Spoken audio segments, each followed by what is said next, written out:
Olá, bem-vindo ao capítulo 10 de Contabilidade para Executivos. E nós vamos falar de mais um demonstrativo contábil, um demonstrativo mais novo, moderno, vamos dizer assim, que é a demonstração do valor adicionado. Nessa aula nós vamos falar sobre o que é valor adicionado, vamos falar um pouquinho sobre o balanço social, como elaborar uma DVA e fazer a correlação entre o valor adicionado e a carga tributária. Bom, primeiramente, o balanço social, ele visa dar informações relacionadas ao desempenho econômico e social das empresas, né? Então, o balanço social surgiu na França e de uma preocupação justamente na transparência, em demonstrar o que a contabilidade pode fornecer de informações sociais, o que a empresa está fazendo pelos seus funcionários, pela sociedade e assim por diante. Então, a Lei 11.638 de 2007 no Brasil passa a obrigar as companhias abertas a fazer a DVA. As outras podem fazer de forma opcional. A DVA é muito comum nos países aí da Europa Ocidental, né, onde o valor agregado, o valor adicionado, procura evidenciar para quem a empresa está canalizando a sua riqueza, né? Em outras palavras, para quem, como essa riqueza está sendo gerada e para quem esse bolo está sendo repartido aí, para quem está levando a maior fatia. Então, a DVA nós usamos uma técnica bastante simples. Nós consideramos as vendas brutas da empresa, retiramos as compras de bens e com isso nós temos o valor adicionado. E deste valor adicionado nós vamos retirando as destinações deles. Então, vamos fazer um exemplo bem simples. Se eu comprar um produto por 100 e vender por 200, e a gente imaginar que não tem mais nenhum custo envolvido, se eu comprar por 100 e vender por 200, eu gerei uma riqueza de 100. Ok? Esta riqueza de 100 é a riqueza que de fato a minha empresa gerou. Logo, se nós fizermos um raciocínio, se eu somasse toda essa riqueza, todas as DVAs de todas as empresas do país, nós chegaríamos certinho no PIB do Brasil. Por quê? Porque eu estou somando a riqueza. Então, é esse o objetivo desse relatório, é mostrar qual foi a riqueza gerada e para onde essa riqueza foi.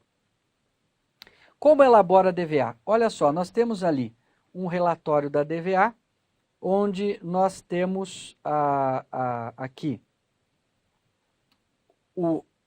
iniciando pela venda,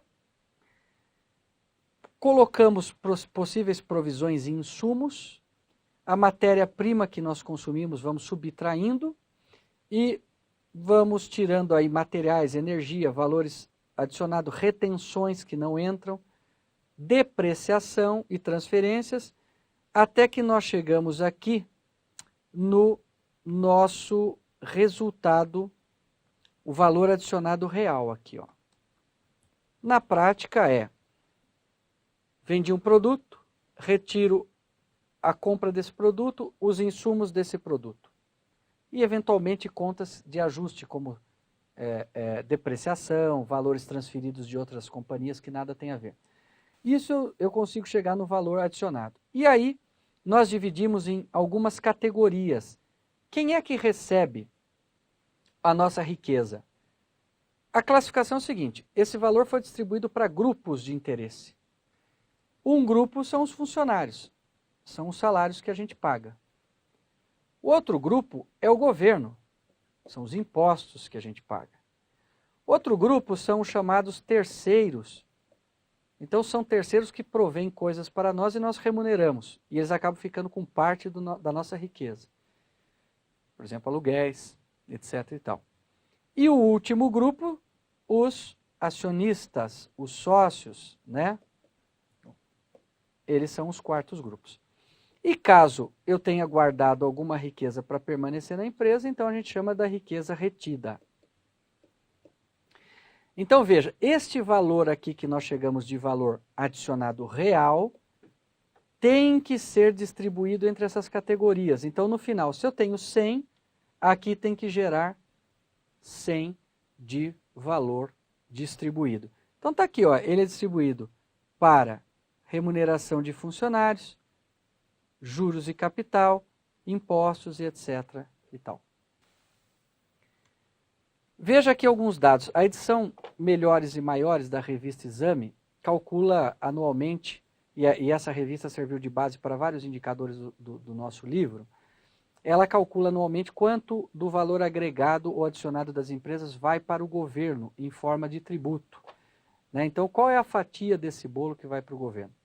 Nós temos aqui dados de 2008, publicados pela Firjan, que evidencia a nossa carga tributária. Veja que o peso dessa carga, olha, para a indústria de transformação, isso aqui valores extraídos das DVAs. Veja o papel importante que a contabilidade tem no fornecimento de informações estatísticas. 44,8% é a carga para a indústria de transformação. O comércio tem uma carga tributária de 36%.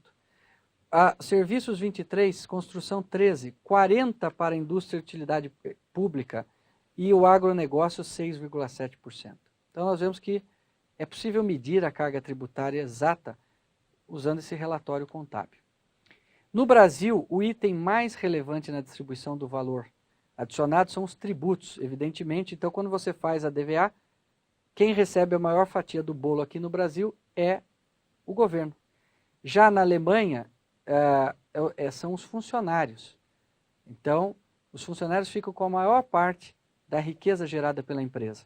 Na França, um dos principais itens depois dos funcionários é o lucro retido, é o reinvestimento na própria companhia. Nos Estados Unidos, por exemplo, dão ênfase aos acionistas. Os acionistas são os que mais recebem lucro. Então veja, por que nós estamos dando esses dados para vocês? Para ver que com um relatório contábil, nós podemos fazer estatísticas não só financeiras, econômicas, mas estatísticas de distribuição de riqueza e mais do que isso. Até podemos fazer estudos para analisar por que, por exemplo, um país é mais avançado que o outro. Será que o país que investe mais nos seus funcionários é um país mais avançado? Será que aquele que dá mais imposto para o governo é mais avançado? Então a gente pode começar a fazer pesquisas sobre os elementos da DVA. Né? Então alguns indicadores são relevantes ao utilizarmos a DVA como a riqueza criada por empregado. Nós podemos extrair indicadores. Quanto eu gerei de riqueza por cada funcionário que eu tenho? Né? Então, será que a minha empresa é produtiva ou não? Posso comparar com outras empresas do segmento? Qual é a quantidade de ativos que eu tenho, o valor dos ativos que eu tenho para a geração de riqueza? Então veja que nós podemos fazer várias relações. No livro, nesse capítulo 10, você encontra todos esses indicadores e esses relacionamentos. E assim, nós chegamos ao final desta videoaula. Até mais!